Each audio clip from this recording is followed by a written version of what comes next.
Hi, do you have problems with the rhythm of your heart not staying consistent?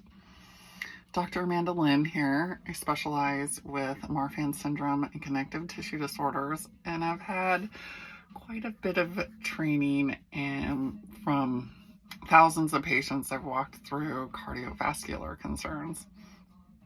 And my use of just a few herbs and naturopathic supplementation and lifestyle to help eradicate and reverse a lot of cardiovascular disease. So exciting to get people off of their medications. So I want to share a little story of mine. After heart surgery recently, Zipper Club for me, I was woke up one night soon after coming home, way too hot in summer heat, and was in afib, just beating like a butterfly. And I am a gentle giant, so my blood pressure is supposed to be very low and slow. Not this butterfly going, although I get there when I'm fasting and such, which I don't do anymore. So once it was already there, what do? Well, I didn't quite know what to do yet. I'm calling my cardiologist, getting things like, okay, wait it out, relax, calm down. I'd been outside grounding, breathing, really trying to do the stuff. I took a little GABA, but it was in a chocolate. That seemed to make things worse. I didn't realize I needed to eat a lot more protein. I had had a very light dinner because of the heat and was just possibly already too spun and gone, right? So after hours when it wasn't moving, it's getting to be a little bit more towards a reasonable hour, and the better doctor had come on shift at the emergency room. When you're in a small town and your sister works over in the emergency room, you kind of get the insides. So it was time to go in. Wake up, Dad. Take me in. I'm in, 180 beats per minute. Some crazy shit, right? Blood pressure was too low when they get me in there to be able to give me metroprolol. So they're giving me bags and bags of, well, they only went through 2 bags of saline. And that was, as I was watching, not really working that well and not really that fast. It seemed it was giving me just the same amount that I had, but bulking up the volume a little bit more. Well, luckily, this naturopath grabbed some stuff on my way into the emergency room, and being intuitive, goddess, grabbed my trace minerals electrolytes. Started going, you know what? It's time to really bump up this blood pressure. Give me some water. Squirted as much in there as I could possibly fathom the taste of. It was dang near the Atlantic Ocean level of salt, and I started just chugging that, and me and my father were watching my blood pressure come up from 100, and it has to be at least over 120 before they were going to give me the medication that's going to drop my blood pressure, but as well as balance out my arrhythmia issue, calm down the tachycardia. My heart was just like, screw you, I can't handle this. I've just gone through some major stress and it's been too traumatized and was still healing, right?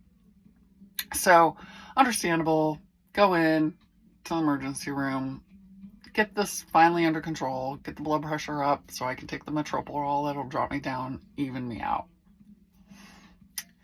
ED doc talks with my cardiologist. Guess what he recommends? The most poisonous stuff out there, amlodipine.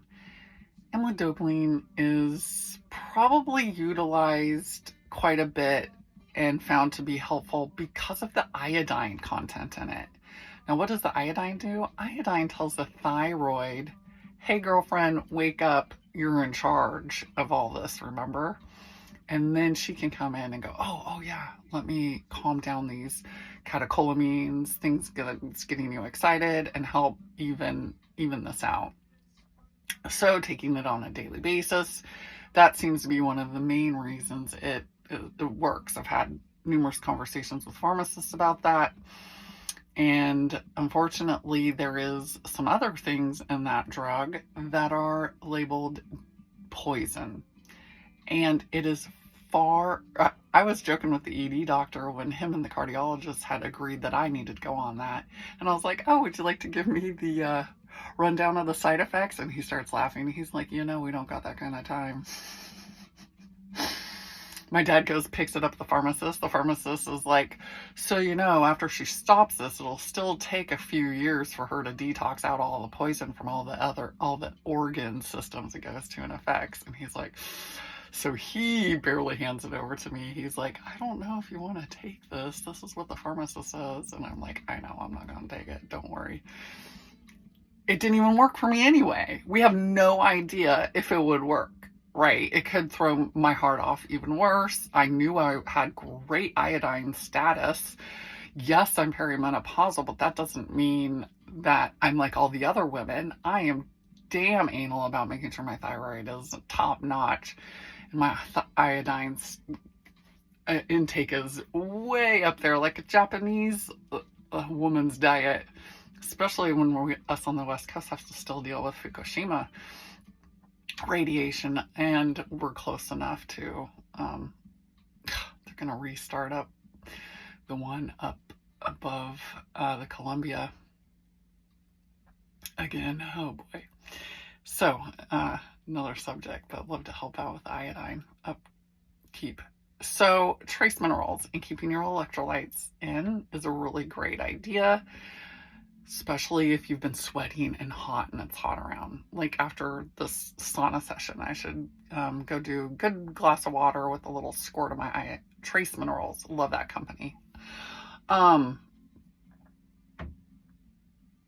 don't use the metroprolol unless I absolutely need to.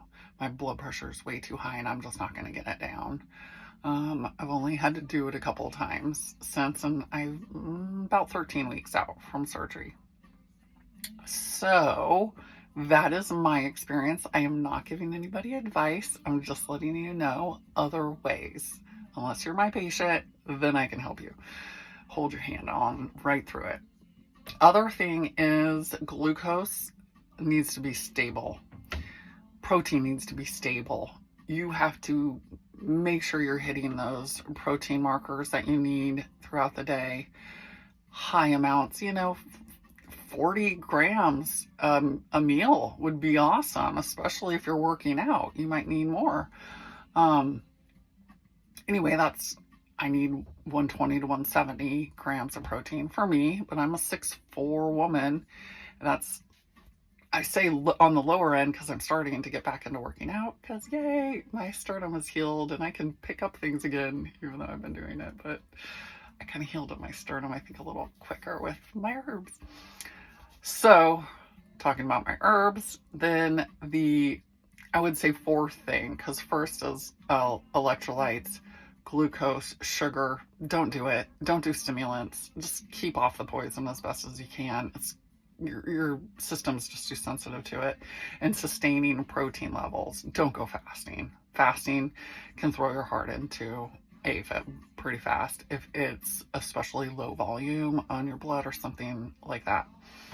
Or just that connection with